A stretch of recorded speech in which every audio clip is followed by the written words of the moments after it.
कैसे हैं आप सभी? आई होप अच्छे होंगे, राइट। चलिए, मैं योगिता प्रजापति यूट्यूब चैनल पे आप सभी को स्वागत करती हूँ और आज मैं आपके लिए लेके एक्सरसाइज 6.3 का क्वेश्चन नंबर 15। तो प्लीज ध्यान समझिएगा, साथ ही लाइक शेयर करना मत भूलिएगा। ओके, तो आइए स्टार्ट करते हैं। देखिए क्या कहना है इस क्वेश्चन में। देखिए, लंबाई 6 मीटर वाले एक ऊर्ध्वाधर स्तंभ की भूमि पर छाया की लंबाई 4 मीटर है, जबकि उसी समय एक मीनार की छाया की लंबाई 28 मीटर है।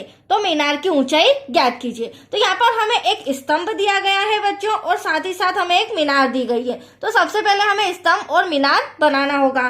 तो चलिए, यहाँ पर मैं एक स्तंभ बना लेती हूँ। अब स्तंभ कितना मीटर लंबाई का है? 6 मीटर। तो ये 6 मीटर लंबा हमारा एक स्तंभ हो गया। अब इस स्तंभ की जो परछाई है, छाया है, उसकी लंबाई कितनी दे रखी है? 4 मीटर। तो यहां से यहां तक हम इसे 4 मीटर इसकी परछाई ले लेते हैं और इसे मिला देते हैं, राइट। इसे नाम दे देंगे हम ABC। एक ट्रायंगल तो ये रेडी हो गया। यहां तक कोई डाउट आपको? अब हमें क्या कहा गया है? जबकि उसी समय एक मीनार की छाया की लंबाई, तो अब हमें एक मीनार की छाया बनानी पड़ेगी, मतलब एक मीनार बनानी पड़ेगी। उसकी छाया की लंबाई 28 मीटर है, बट मीनार की ऊंचाई ज्ञात करना है, राइट। तो हम यहाँ पर मन से एक मीनार तो बना लेते हैं, एटलीस्ट हमें पता नहीं है कि उसकी ऊंचाई है कितनी। अब ये मीनार बना ली। अब इसकी छाया की लंबाई, तो छाया की लंबाई यहां से यहां तक कितनी हो जाएगी? 28 मीटर। यहां से यहां तक इसे मिला देते हैं। अब ये हमारा दूसरा त्रिभुज ट्रायंगल बन रहा है, इसे नाम देंगे हम PQ देन R। अब हमें क्वेश्चन क्या कहा गया है? मीनार की ऊंचाई। तो ये जो मीनार है ना बच्चों, इसकी हमें हाइट, ऊंचाई पता करनी है कि ये कितने मीटर ऊंची है। तो एटलीस्ट तो क्वेश्चन समझ में आया आपको। चलिए स्टार्ट करते हैं, जो भी दिया गया है और हमें ज्ञात करके बताना है। तो दिया है, क्या क्या इंफॉर्मेशन दी है? AB हमें दिया गया है 6 मीटर, तो वो लिख लेते हैं बच्चों। AB बराबर 6 मीटर। BC बराबर हमें दिया गया है 4 मीटर। और साथ ही साथ जो QR है, मीनार की छाया की लंबाई, वो दी गई है हमें 28 मीटर, राइट। चलिए, अब हम क्या करेंगे? ऊंचाई ज्ञात करने के लिए हमें मीनार की ऊंचाई ज्ञात करनी है। तो हम क्या करेंगे बच्चों? इन दोनों त्रिभुज को, त्रिभुज ABC और PQR, इन दोनों त्रिभुज को आपस में समरूप बताएंगे। और जैसे ये दोनों त्रिभुज आपस में समरूप आ जाएंगे, तो फिर हम कह सकते हैं कि जो इनकी संगत भुजाएं हैं, AB/PQ बराबर होगा BC/QR के, और जो BC/QR है वो बराबर होगा AC/PR के। तो सबसे पहला हमारा मेन उद्देश्य है इन दोनों त्रिभुज को समरूप बताना, राइट। तो हम ले लेते हैं त्रिभुज ABC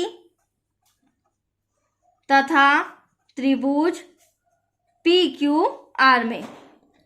अब देखिए, दोनों त्रिभुज में हमें या तो भुजाएं बराबर बतानी या एंगल्स बताने। तो यहाँ पर मैं एंगल्स बताना चाहूंगी। आप देख सकते हैं, सबसे पहली बात तो ये हमारा समकोण त्रिभुज बन रहा है। क्यों बन रहा है? क्योंकि स्तंभ है वो भी एकदम स्ट्रेट होता है और मीनार भी स्ट्रेट होती। तो एटलीस्ट यहाँ पे 90 डिग्री का एंगल हमारा बन रहा है दोनों ट्रायंगल में। तो यहाँ पर हम कह सकते हैं कोण B बराबर है कोण Q के।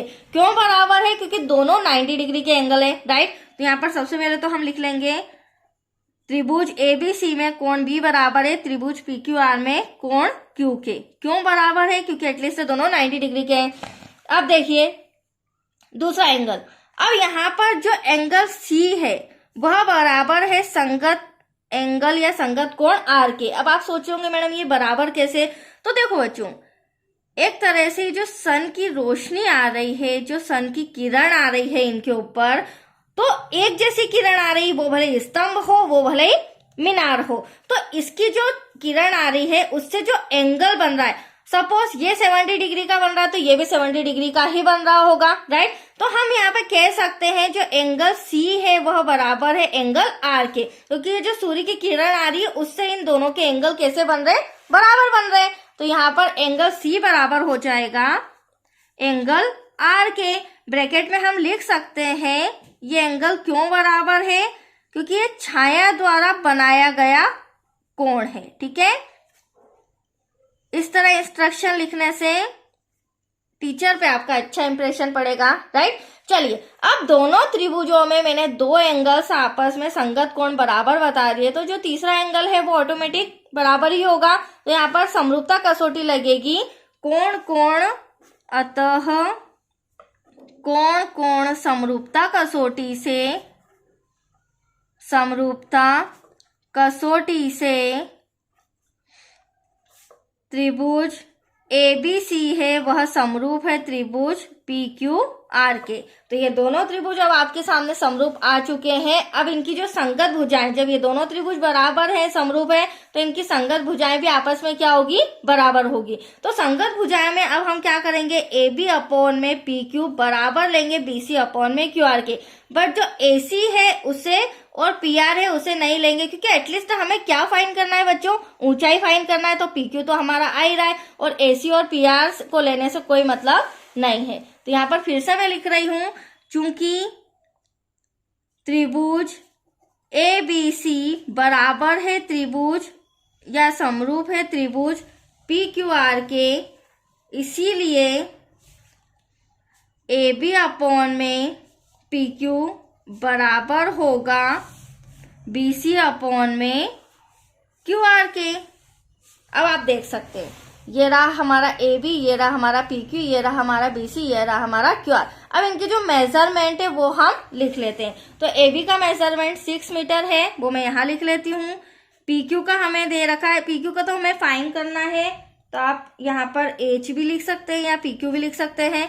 BC हमारा 4 है, देन QR हमारा 28 मीटर है, राइट। अब क्रॉस मल्टीप्लीकेशन करके हम PQ मतलब कि मीनार की ऊंचाई फाइंड कर लेंगे फटाफट। तो यहाँ हो जाएगा 4 multiply by PQ equals to 6 multiply by 28। PQ वहीं रहेगा, 6 इंटू 28, इंटू का 4 कहाँ जाएगा बच्चों, डिवाइड में आ जाएगा। 4 से कैंसिल करेंगे, 4 1 जा 4, 4 से 1 जा 28। तो एटलीस्ट PQ इक्वल्स टू 6 7 जा 42, कितना आया 42 मीटर। तो हमारा जो PQ क्या था, मीनार की ऊंचाई, तो यहाँ लिखेंगे हम, अतः हमारा आंसर आ चुका है, अतः मीनार की ऊंचाई H इक्वल्स टू 42 मीटर है। That's your answer.